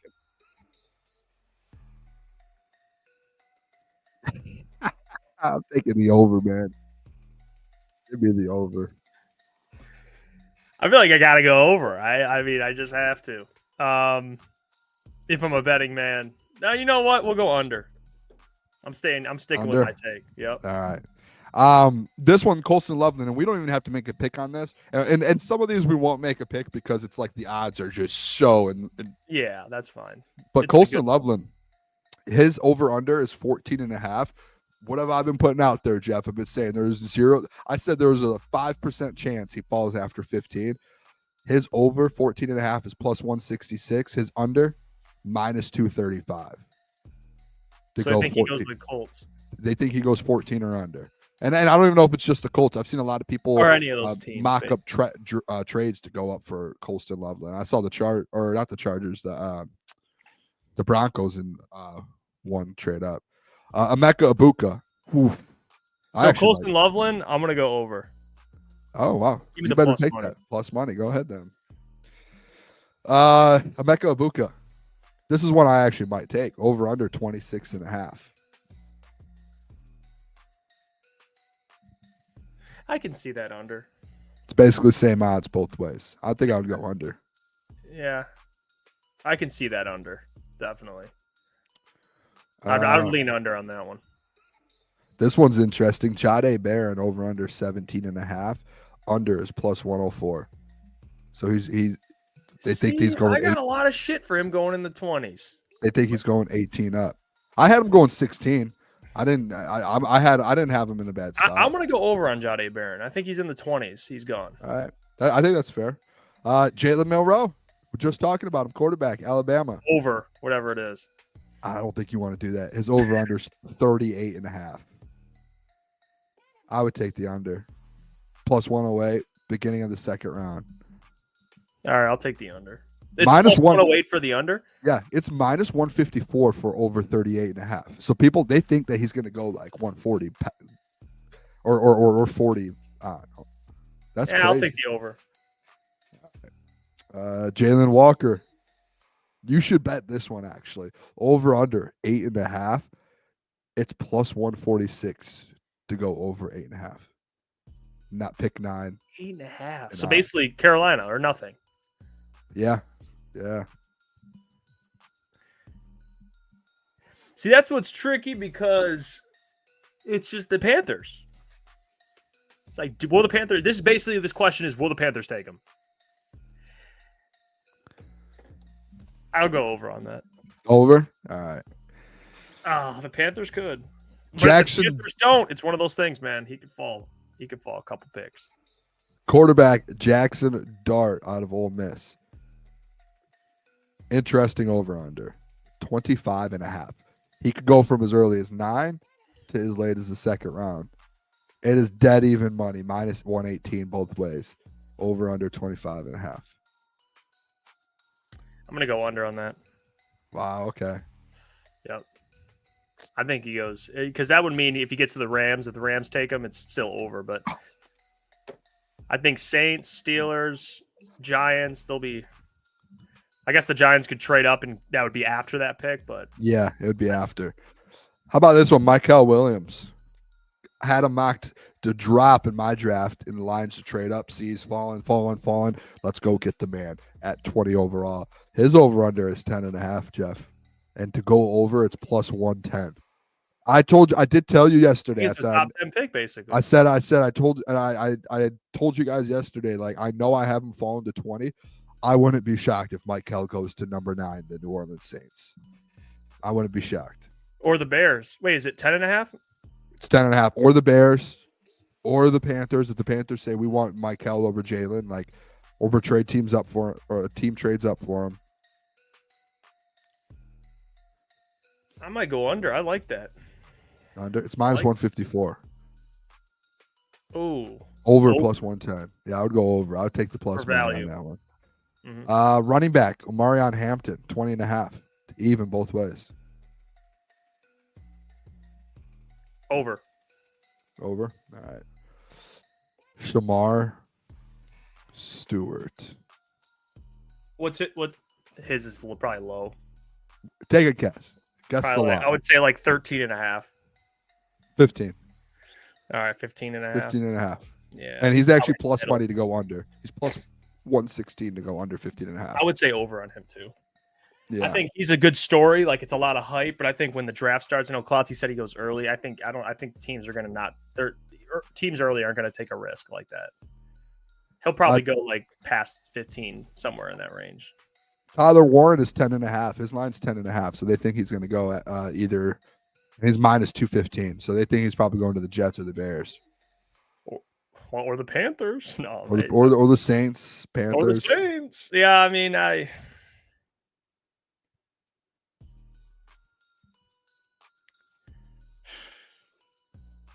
probably under. Yeah, that's what I guess. Just doing what the draft does. What about Will Johnson? Corner, Michigan. I got a lot of hate. What was he, for having him. 17.5? 21.5? Nope. 25.5? 24.5. I got a lot of hate for having him in the late 20s. Under. His line is 24.5. And it's almost dead even for the money as well. So they don't know what's going to happen. I'm going to go under. We should bet on a couple of these, man. I wonder if you can parlay them. No, you can't. I wonder if there's a site we can parlay. Because there's a lot of them. I mean, is there any that I missed that you would want to know? James Pierce. I don't even think they don't have a line for him. That's not good. That's not a good look. No, I could do this. Hold on. There is players to go in the first round. Let me find that real quick. I wonder what James Pierce is. 2025 to be a first round draft pick. Here we go. Throw out there what you think James Pierce is. Minus 120. Minus 195. He's even money. I would say about even. He has money. worse odds than Maxwell Hairston and Josh Connerly to go in the first. He has the same odds, and get this, Jeff. He has the same odds to go get drafted in the first round as Travion Henderson.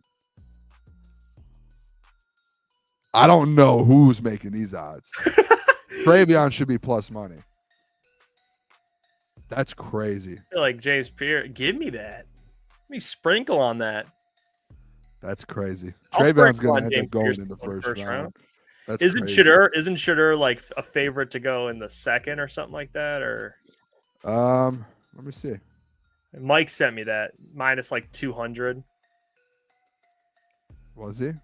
Yeah, Mike. Shout out Gentry. What a douchebag. Sent me that. He's like, hey, check this out. Minus 200. Jackson Dart to be drafted in the second round is plus 188. Let's see if Shedeur to be drafted in the second round plus 166. Oh, so they think he's going to go in the first. What did he send me? Let me see. Oh no, you're right. It is. Oh, he sent me. Sorry, it was plus 188. Sorry, I thought it was a favorite. Yeah, he's plus. So it's actually lower then, right? Moving, yeah, it's moving. So that's not good for you. No, that means more people think there's a chance he plus goes 188. Now you said it was plus 160. Yeah, 166. Jeez. And then he sent me Shedeur to be drafted 15th or overall or later. 15th. It's minus 380 to go 15th or later. That's insane. That's fair though, because his over under is what, 21 and a half. Minus 400. Yeah. That is crazy. There is a parlay builder on here, but it's really, you can only parlay players to get drafted in the top 10. You could parlay players to go in the first round in the parlay builder. We should do something. You want to make one? Yeah, I want to. I kind of like a top 10 one. Well, what would the value be? I guess. Well, the top 10 one, it's like I think what we would have to do to make a parlay. I think we would have to add because Kelvin Banks is minus 900, Jalen Walker's minus 1050. Oh, so you got to do first round. You would have to find value. Like Mason Graham is minus 650, and then like Tyler Warren is the best, where at minus 290. But I think there's a world he falls out, so I'm not putting my money. Yeah, we could do first round. That's a good one. We could do a mixture of a couple. We could do first round, and there's also first running back off the board not named Ashton Gentry. What's Amari Hampton? Minus 280. He's going to be the second one. Travion's plus 180. Amarion. First wide receiver off the board, not including Travis Hunter. Minus 430, Matthew Golden or T-Mac, I mean. Oh. I'll say, well, let's do T-Mac. No, that's fair. First offensive lineman drafted. That's Will Campbell. It's not worth it. Yeah, let's do a first round one with some guys that are maybe on the fringe. We could do D-line. D-line, Mason Graham is minus 320. To be the first D lineman not named Abdul or something? Yeah. There's Michael is plus 270. Yeah, it would be Mason Graham. Oh, I hate that. You can throw these in like a parlay with like other things too. Yeah, they just have a list of different ones you can do, and then we can add in the first round. So far we have T-Mac be the first wide receiver off the board, Mason Graham first D lineman off the board outside of Abdul and Travis Hunter, and then we could do first round pick. You want to do this? Yeah, who's the guy we're gonna say? Let's start with. Shadur Sid. Do like that James Pierce, huh? No, it's risky. That's mine. We could do James Pierce because that would boost the parlays. It's minus 195. We could do Maxwell Harrison, Josh Connerly, Kenneth Grant minus 480. Kenneth Grant would be a good one. That's a lock. We could just throw that in there. Sprinkle. What are we at? Plus 190 with 4 picks. Let's get a couple. We should do like one where we're like, we need one juice on. Let me name some like lower ones here. Jordan Birch plus 3,100. Oh, I don't think he'll go. Trey Harris, Elijah Arroyo, Jack Sawyer, Darius Alexander, Quinshawn Judkins, Jared Wilson. What about Derek Harmon? I don't see his name. That one's got some juice, probably. I don't. His name's not on here. Oh no, he's minus 1,350. He's the highest. Oh, he's above Jahad Campbell and Donovan Izaraku and Mike Green and Will Johnson. Derek Harmon's going in the first round. That's a lock tonight. Should we do Will Johnson in the first? Will Johnson is it's not going to move it much. It's minus. What about Jahad? Jahad's minus 1,200. Oh gosh. I mean, when we add it, it adds like it goes from like plus 220 to plus 240. We could do it. They're locks. They're gonna go in the first, so we could just add it in because we know it's gonna happen. Like Mike Green, we know that's gonna happen. We just need to get one. Like, let me name some. Donovan Jackson, Trey Amos. Let's keep that in the back. Back. I like Mason Trey. Taylor. No. Siobhan Ravel. No. Jaylen Milroe. No. Nick Scorin. I would lean no. Tyler Shuck. Keep it pushing. Luther Burden. Plus 300. Luther Burden, I think there's a real chance, dude. I know people. We talked about this, and we're kind of in lockstep. I'm not saying the guy. I mean, I think he can shock where he's drafted. I think someone's going to be like, look at the last year tape and be like, this dude's a star. I can see that, honestly. I just don't know. He's a risky one because I can see him being like the first or second receiver, and then he drops to like the fifth. So like, I don't. He's kind of in this like. He's in this weird tier of like. Yeah, Mecca Ibuka goes before. I think. T-Mac, Matthew I can see Golden. that happening. But I can also see a world where he goes ahead of Matthew Golden. I can. Based off just what he's done. He's done more in college than Matthew Golden. He's been more. What about just Trey Amos? I like Trey. Trey moves it from, or do you think Donovan Jackson has a better chance than Trey Amos? I don't think so. No, because there's teams that need corners in the top in the 20s. What about You could argue- Maxwell? Who goes first, Maxwell or Trey? I can see Maxwell going. I could see people falling in love with his 40 and his the athletic stuff. He tested really well. Because we're at Those plus guys are 280. fringe. Those guys are fringe. We're at plus 280. Maxwell pushes it to plus 430. Yeah, see, he's a fringe. Doubles guy. it. Or we could just go Shador Sanders and it goes to plus 360. That'd be a fun one, though. The boys would be battling that tonight for that one. And the Steelers, like, they're on they like make their pick and their picks in. We're gonna be like, I kind of like this parlay, man. It's plus 360. It's T-Mac to be the first wide receiver off the board, not Travis Hunter. Mason Graham, first D lineman outside of Abdul. Okay. James Pierce, first round. Kenneth Grant, first round. Will Johnson, first round. Jihad Campbell, first round. Mike Green. So it's and like a Shador Sanders. 7-legger for like plus 400. I hate that too. That's a ton of legs, dude. That's a ton of legs. Is there like a boost or anything? I don't know. Let me go see. Damn. That's a shit ton of picks. We need a They lot. should have an NFL draft boost. That should be a thing.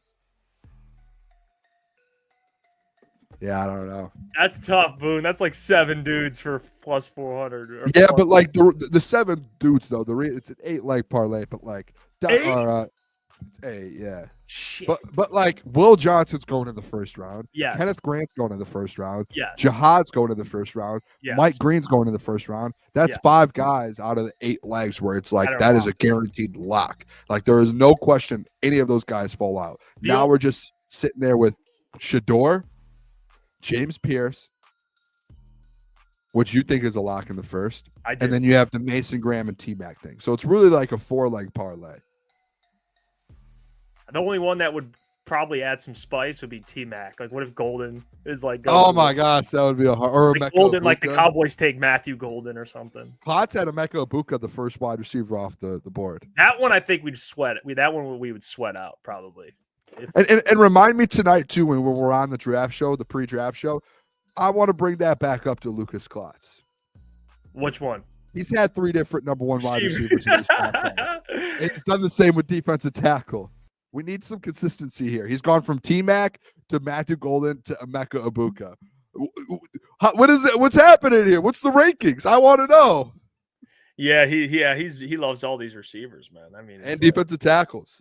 We should honestly, and I'm going to text him when we get off here today.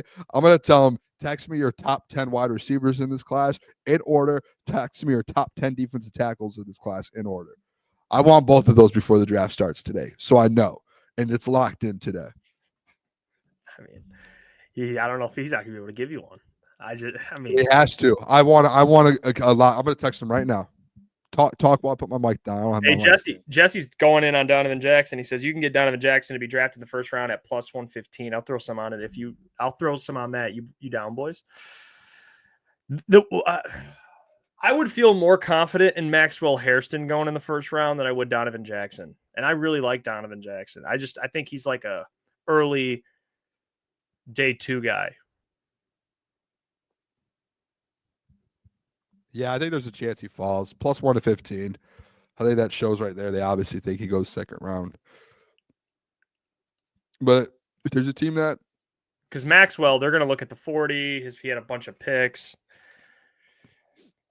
You know, I could see Hairston, you know, just like Wilson said.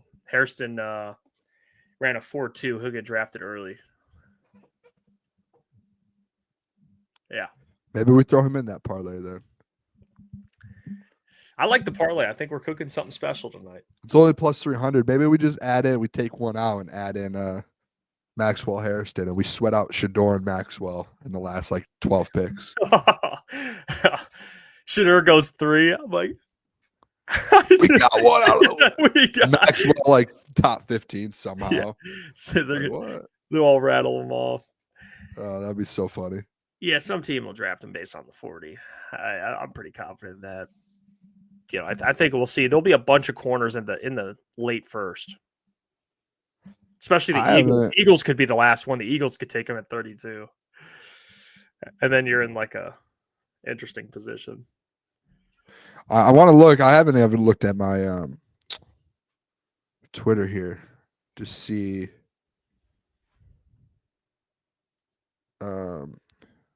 if there are any news if there's any news.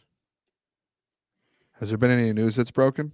It's been pretty quiet. I mean, from what I've I shouldn't say like quiet, but it's just like kind of basic. What we've been kind of talking about is kind of what's going on now.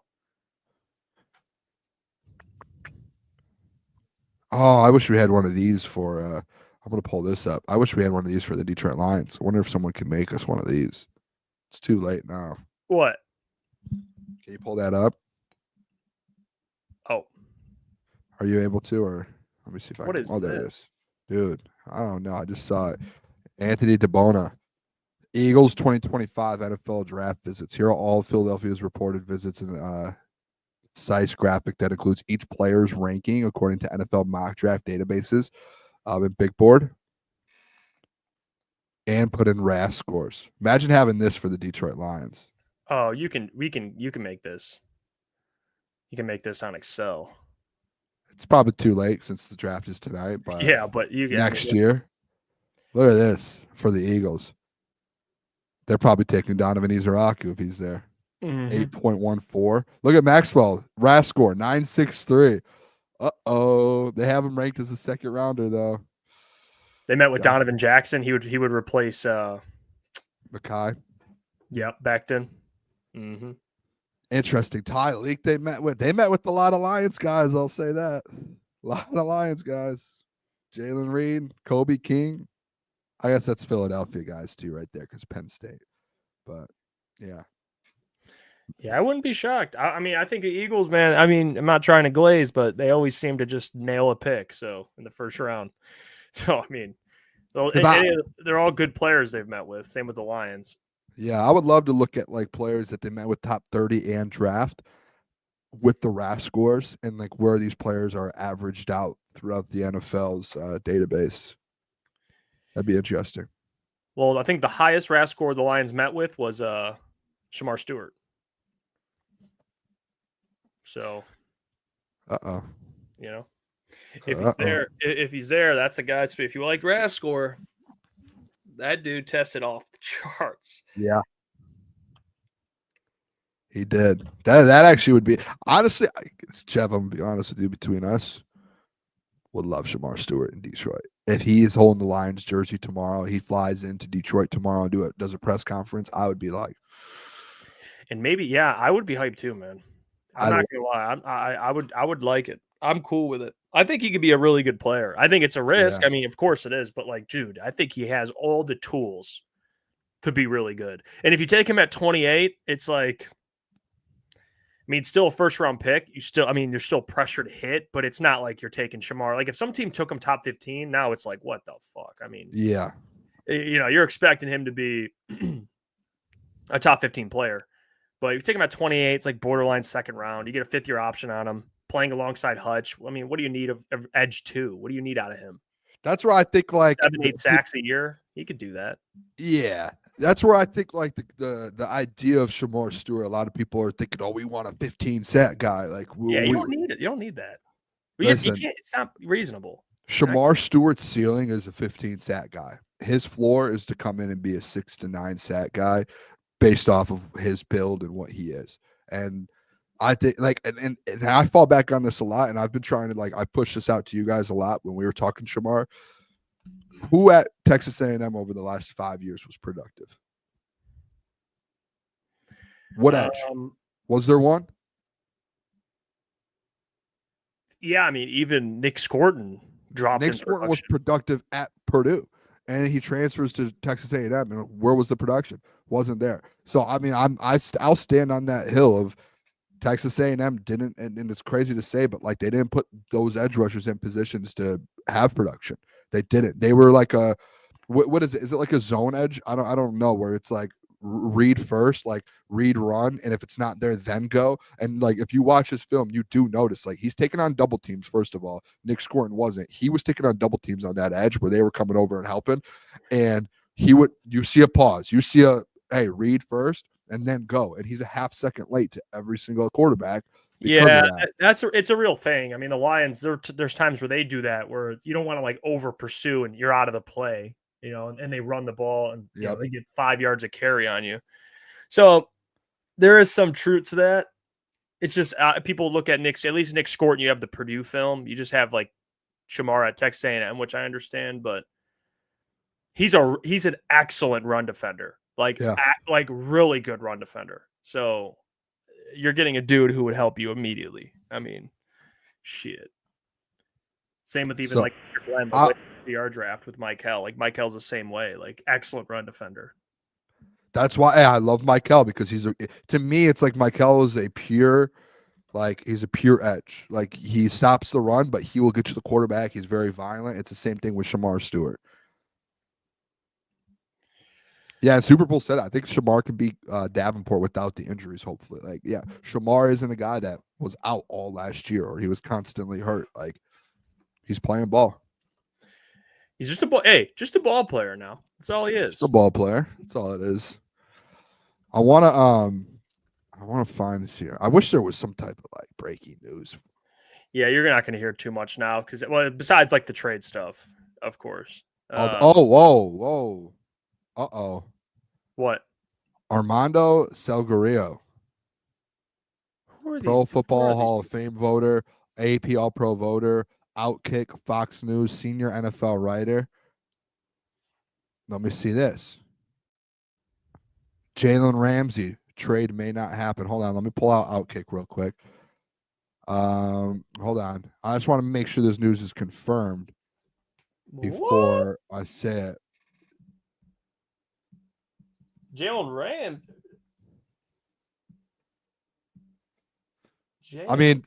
JPA Football put rumors the following teams have spoken with the Dolphins regarding cornerback Jaylen Ramsay: the Philadelphia Eagles, Washington Commanders, Atlanta Falcons, Los Angeles Rams, and the Detroit Lions.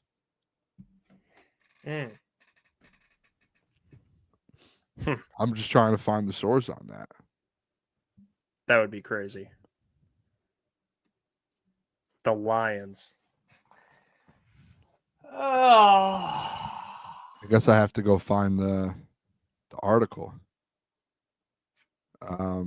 That I don't know how I would feel about that. We talked about that a little bit, didn't we? Yeah, you already know how I feel about it. It's like, yeah, it says here in between the Dolphins and Ramsey camp, the teams that have been contacted are most of the league. Ramsey wants to be on a winner. The Dolphins have talked to the Rams, Falcons, Lions, Commanders, and Eagles, and others. I'm sure talking to is something you could talk. Yeah, it says the problem here is not draft compensation. Ramsey, if traded, may go for a 5th-round pick or around there. The issue is $25.2 million Miami would have to swallow in dead cap if the trade happens before June 1st. So any team wanting to make this trade now might be asked to provide the Dolphins with some cap relief on that number. A post-June 1 would result in nearly $10 million in cap savings for the Dolphins, but finding a trade partner would be tougher after June 1. So, yeah, I think that was the one thing that you talked about when we did it was like the money is like that's a lot. But if it's pre-June 1st. Yeah, he's kind of the thing about Jaylen Ramsay, and I don't know if the Lions kind of learned their lesson with CJ Gardner-Johnson, is he's pretty much, and I see Steve just put it in the chat. He's kind of the same type of player. Like he's going to talk. He's going to be that vocal leader. He's a big presence. Like he's not a guy that's going to come in the locker room and just go to work. You know what I mean? He's a big personality. Comes with some baggage. You know, he's again great player, excellent player. It's just there's a risk there if you trade for Jaylen Ramsay. It's it's not like a young guy you can kind of mold and be like, well, he might have some off the field issues, but we can groom this guy to be he once he gets into the league, he'll have vets around him. Like Jaylen Ramsay's been in the league, man. You ain't changing him. He is who he is. And Brad was with the Rams when he was there. Or no, he wasn't. I think that was the year after, actually. I think, the year they won the Super Bowl. So that was actually after Brad left. But I don't know. I don't know if I would love the idea of that. I would assume if he goes to a winner, he knows he's not getting an extension. So he would just play out his deal. Just be It'd be like a 1-year thing. It'd be like Stephon Diggs to Houston. Just play out your Yep. contract. You're out. That's it. Yep. I don't hate the Where did Stefan sign with the Pats, right? Patriots. Yep. Pretty good spot for him, to be honest. I think the Patriots will be. They have a couple young wide receivers, Stephon Diggs. I wouldn't be shocked if they drafted a running back. I don't think they added a running back. I think offensively you get a running back. Maybe they draft a tight end at some point. The second round where they pick, they're going to be able to get a pretty good one. You can get like Yeah. Judkins or Yeah. unless Travion goes in the first, you might be able to get like Travion, Caleb Johnson, your guy. I love Caleb Johnson. Very good. Some good Iowa. backs. A lot Yeah. of good backs. I think if they draft the running back, and I think if they think about like that Bowling Green tight end that's like very productive, they get a guy Harold like him. Harold something. Can't remember the name.